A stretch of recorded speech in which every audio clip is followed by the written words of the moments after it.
Well, is President Trump finally waking up to the international COVID shot cover-up?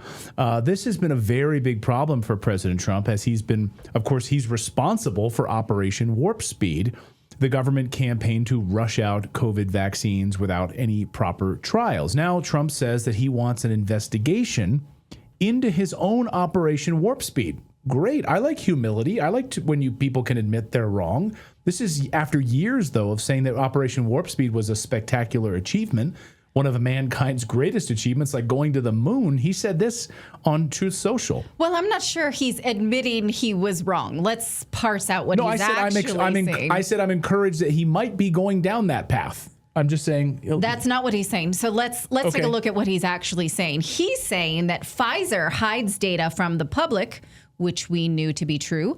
And in fact, in 2021, Redacted got a strike on our channel. They shut us down for 2 weeks for reporting Pfizer's own clinical trial data that they published themselves. Recall what actually, let's keep this tweet up. Let's look at it for a little bit more. He's saying Pfizer has great numbers. They show it to me, but they don't show it to other people.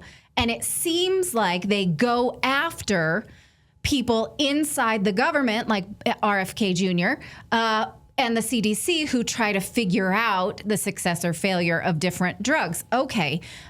We also saw in the Twitter files evidence of Pfizer's own executives, Scott Gottlieb, demanding that Twitter suppress anyone who questioned the vaccine mandates, or supported natural immunity. Now the president is also saying that Pfizer hunts anyone who questions their narratives. We already knew that was true as well. Remember, the Twitter files showed us that Gottlieb flagged this tweet by Dr. Brett Girar, who was a pediatrician serving in the Trump administration, for saying that people who already had COVID may not need a vaccine. Now, these are things we all had to piece together ourselves here on Redacted bit by bit. So why is President Trump now calling it out? And what of his message? He seems to be giving Pfizer some benefit of the doubt that they have some kind of awesome data. We don't know. The only real trial data we've ever seen from Pfizer was the second round of vaccines that was done on 6 mice. It might have been 9 mice. It was between 6 and 9 mice. And the vaccine trials, which did not test for transmission or hospitalization. So what does he know that we don't, given that we've been following this for so long? Well, Dr. Kory joins us to discuss. He's the author of War on Ivermectin, the medicine that saved millions and could have ended the pandemic. So, Dr. Kory, thank you so much for joining us. What do you make of this idea that maybe Pfizer has awesome data that we are missing, that's being hidden from us? You know, it doesn't really make sense on its face. I don't know what I think he's trying to communicate something, but the way he wrote it, I'm like you, Clayton, I didn't really get it. But, you know, by saying that there's this fantastic data that they only show him and don't show the public only makes sense if they're afraid to show it to the public, because we're going to easily see how manipulated or contrived it is, right? So that's the only way that makes sense. But what's more clear to me, or my sense is more clear, is that here's my hypothesis, is that now that, you know, Bobby's in there taking a real critical look, the CDC's getting cleaned out, a lot of people who are obstructing his work is what my guess is going on, is that they have data. The data is, that they're going to reveal, or they're finding, is telling a very different story than what we've been told for years. And I think President Trump is trying to kind of reconcile that, and trying to really come out and say that he's been lied to. You know, he was convinced by people that these were great vaccines and that they were safe and effective. And he's finding out that that's not the truth. And I think he's publicly saying, like, I don't know what's going on here, because it's not making sense. That much I can sort of buy that, because during the pandemic, he was trying to say, we don't know how serious this is. It seems like it may be on par with the flu. And he was dogpiled for that by his own head of the National Health Institute. So we can't really blame him. He did seem to try to look at the real data. Yeah, but we can't give him I mean, look, like Kyle Seraphin, let me just put up this. This former FBI whistleblower, Kyle Seraphin, he said this, if we put up this tweet this morning, he said, Trump was lied to and he believed it. We were all lied to, and many of us immediately saw that it was a lie. How is this a Team Trump winner here? And of course, we were banned on YouTube. You, as Dr. Kory, you were canceled. I mean, for crying out loud. I mean, they went after you. They went after Robert Malone. They went after a friend of the show, Peter McCullough.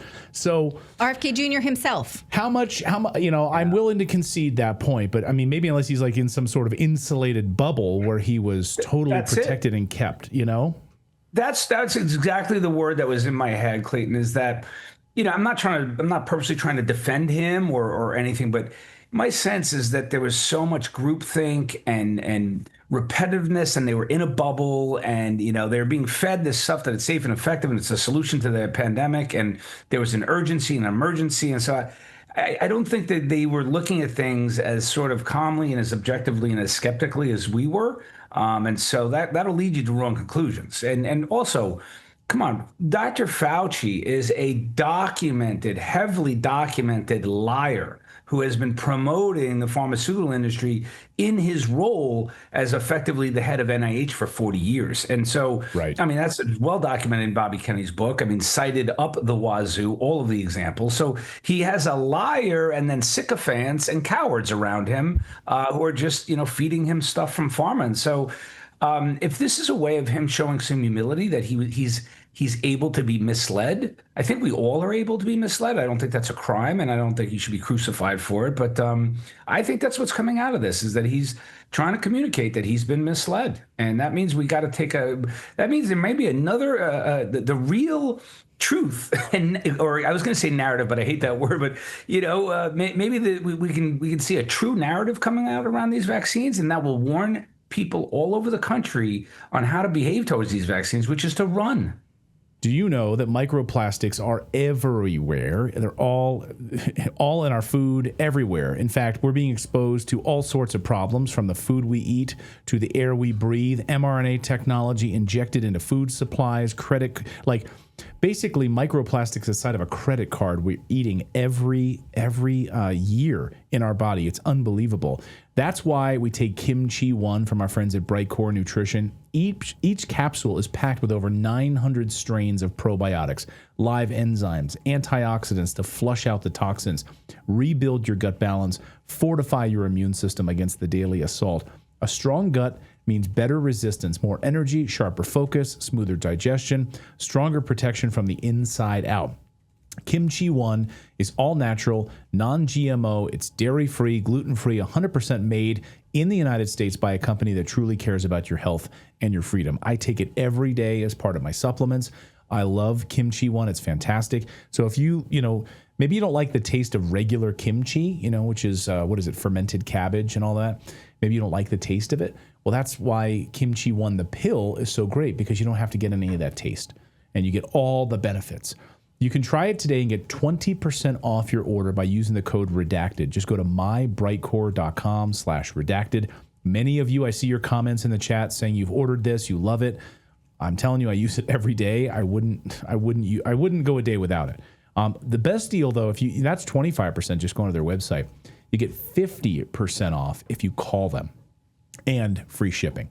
So, just don't be a wimp. Just get on the phone and call them, like we used to do back in the 1990s and 1980s. You get on the phone, talk to people, and you'll get 50% off and free shipping. 888-404-6312. Get up to 50% off, free shipping. And you'll even get a free bottle. They're doing this now. A free bottle of vitamin D3 with your order if you get on the phone and call them. So, again, makes more sense to get on the phone and call them. Let's be honest. 888-404-6312.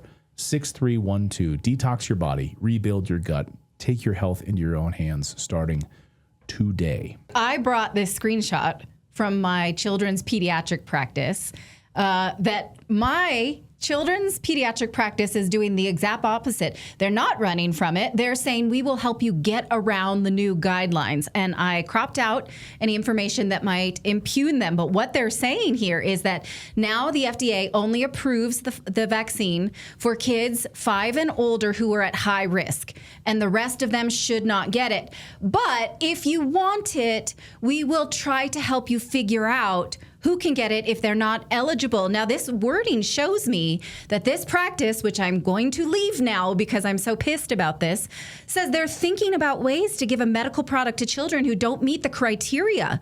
This is a glaring indication of how far they're willing to stretch things with no clinical data that this population needs this. Have you seen much of this, or is this as maddening as it is to me? I would have the same reaction as you if I was a parent in that practice. I mean, that email betrays, a couple of things. There's no medical scientific justification to give any kid these vaccines, first of all, at all, and especially for COVID, right? So even high-risk kids, I will tell you, the vaccines, first of all, they don't work. We know they don't work. So we could end there. But the dangers of them far exceed dangers of COVID. Let's not pretend just if you're high risk, COVID's a problem. COVID has never been any even tiny or trivial risk to kids. It's not zero, but it's near zero risk to kids in terms of seriousness. So the idea that they're still contemplating vaccines is shocking to me. And then that mention of let's figure out a way. Here's how I see that email. We hope we can give it. What do I care about their emotions? Hope has nothing to do with medicine.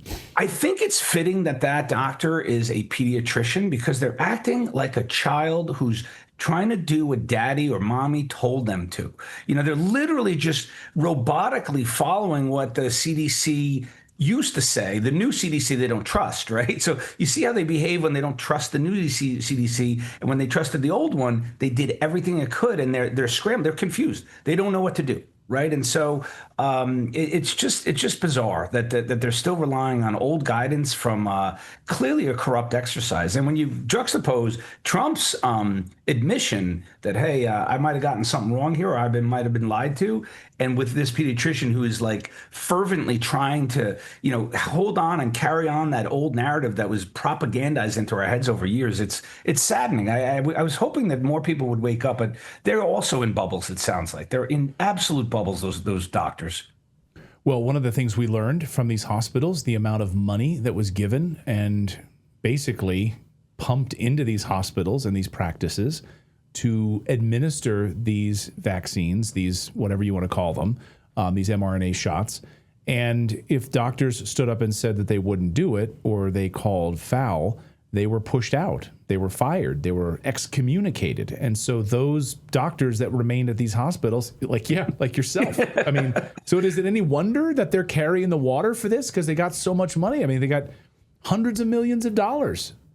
Yeah, I guess, you're right. But it's still, they don't have to go that far. This is how I would answer your question. I think I'm going to side with Natalie's outrage because, yes, it should be unsurprising what they're doing. But just following guidance is fine. If you don't want to say anything, you just want to get along because it's in your interest to hold on to your job, fine, then just go along with what the CDC says. But here they're actually going further and they're trying to figure out a way around it. That to me is someone who is still being completely fueled and driven by propaganda. They have no critical thinking skills, nor are they examining anything in science with the amount of skepticism that's required. I agree with you, Natalie. If that was the pediatrician of my child, I would be aghast. I would not want them doctoring my child, not at all. There's someone who betrays absolutely no critical thinking. No, I don't want them in charge of any sort of even remotely complex medical decision involving my child. Yeah, it's a practice. It's a group of, and they turned off my ability to respond. So I thought, am I going to call them and ream them about this? Or am I just going to leave? Just send them this clip. I'm just going to leave because nothing good is going to come of that. And, we live in the community with these pediatricians. And so that's what I'm awful. Well, Dr. Kory, I guess we'll get you out of here on this. These new, it seemed like last week we had this move, one big step forward. After Bill Gates shows up at the White House, we have this big move forward where it seems like we're pulling back on these, mRNA shots, and we get then we come out with these new guidelines almost simultaneously for children and then elderly people. Where do you come down on this for children and elderly people right now, these shots? For COVID? Yeah. There's no justification at any age, safety. There's no rational person who would give a vaccine who demonstrably doesn't work and has historically unprecedented toxicity and lethality associated.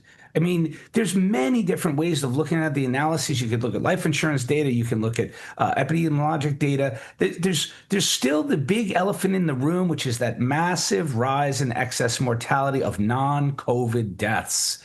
And there's nobody who's given me a better explanation. I mean, global warming didn't start last year. Drug abuse epidemic didn't start, in 2021. Like, I'm just trying to figure out what started in 2021 that led to all this death. And so you guys know my opinion on this. I've deeply studied on it. I've never been more shocked and terrified by the data from the first day I looked at it. The first day I looked at VAERS, I filtered for deaths. And when you do that, you can actually get a granular 2-sentence, what we call a 2-liner in medicine. And you'll see a resident or the occupant of the home went to CVS at 12:30, came home, laid down, said they weren't feeling cardiac arrest called at 5:30. And I was reading that over and over and over again. This is in March of 2021.